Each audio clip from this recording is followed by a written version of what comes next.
حطيت وداني وبدأت أسمع أصوات وكلام، الحاجات اللي بتحصل ما بين الزوج والزوجة. زعلت وانهارت جدا إن أنا ما كنتش عارف أعمل إيه. أحمد بيقول: عمري ما كنت أتخيل إن أنا أشوف أبويا في الوضع ده.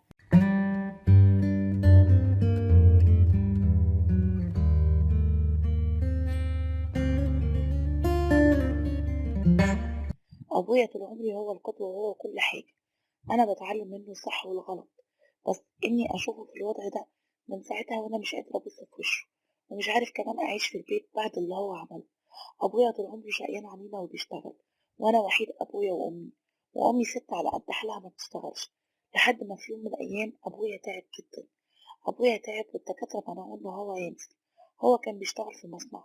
طبعا الحل اللي أبويا عمله إن هو طلع معاش مبكر، عشان طبعا ما ينفعش ينزل تاني بعد الحاجات دي، أو يعني بعد الأمراض اللي جت. وإن هو ما ينفعش يبذل مجهود وكده.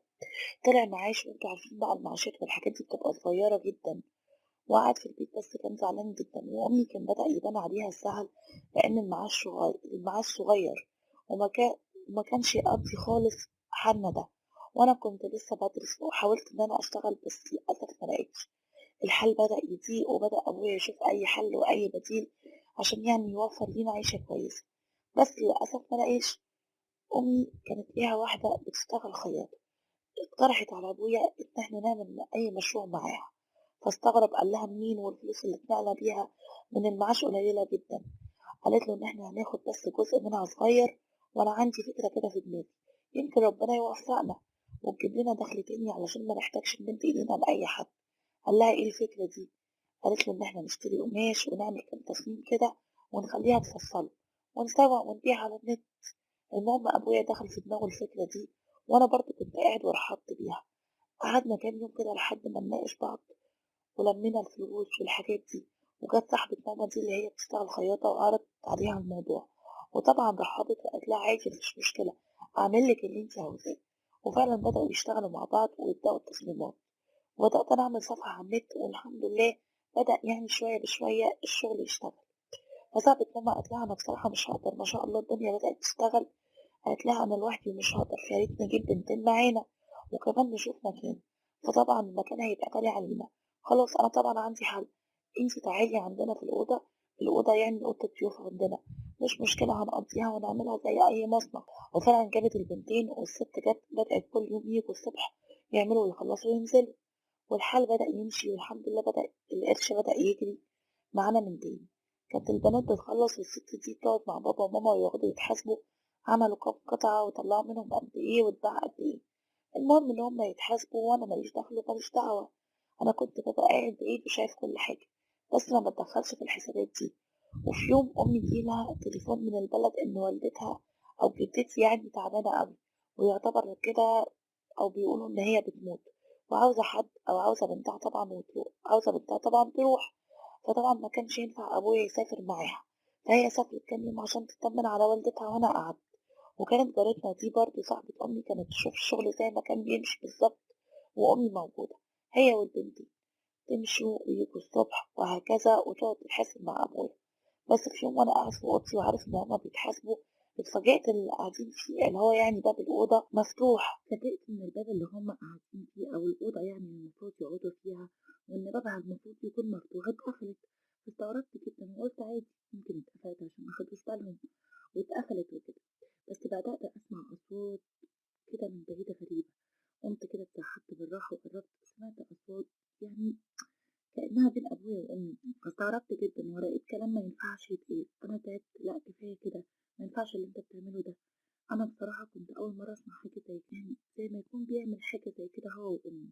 شيء إزاي يكون أمي وإزاي يقدر يعمل كده وأمي كمان مش موجودة. جريت على أوضتي وأنا متضايق جدا، وقلت برضه أنا مش هاخد أي قرار غير لما أتأكد وأشوف الوضع ما بينهم إيه. تاني يوم قاعدين برضه بيتكلموا وأنا قاعد في الصالة وشايفهم.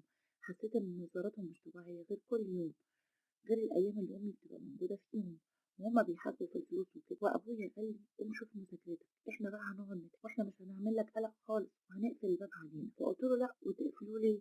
قال لي: ليه لأ؟ قوم أنت ذاكر وملكش دعوة بينا. وهنا بدأت أحس فعلا إن الموضوع فيه حاجة غلط، واتأكدت إن في حاجة، ولازم أتأكد وأشوف زي المرة اللي فاتت. قمت وقفلت على نفسي الباب، وعملت نفسي إن أنا داخل أذاكر. وبعدين حسيت باب الأوضة اللي هما بيشتغلوا فيها اتقفل، وطبعا بعد البنات اللي قاعدين بيشتغلوا على المكان مشيوا. بعدها بشوية فتحت بالراحة وبدأت أتسحب، وبرضه بدأت أحط ودني على باب الأوضة، وسمعت أصوات كتير، وسمعت زي ما انتم فاهمين أنا مش صغير، أنا كبير وعارف. وبصراحة أنا بشوف الحاجات كتير في الأفلام. حطيت وداني وبدأت أسمع أصوات وكلام الحاجات اللي بتحصل ما بين الزوج والزوجة.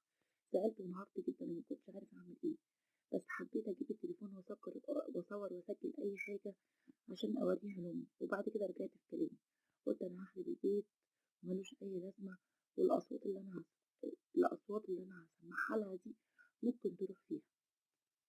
وفجأة غصب عني فتحت أو مسكت يعني باب الأوكرا وفتحت البيت من غيظي، ولقيتهم طبعا كده في وضع صعب جدا. مهما أقول لكم الوضع ده كان عامل ازاي، كان صعب جدا إن أنا ابني أشوف أبويا فالوضع ده مع واحدة تانية.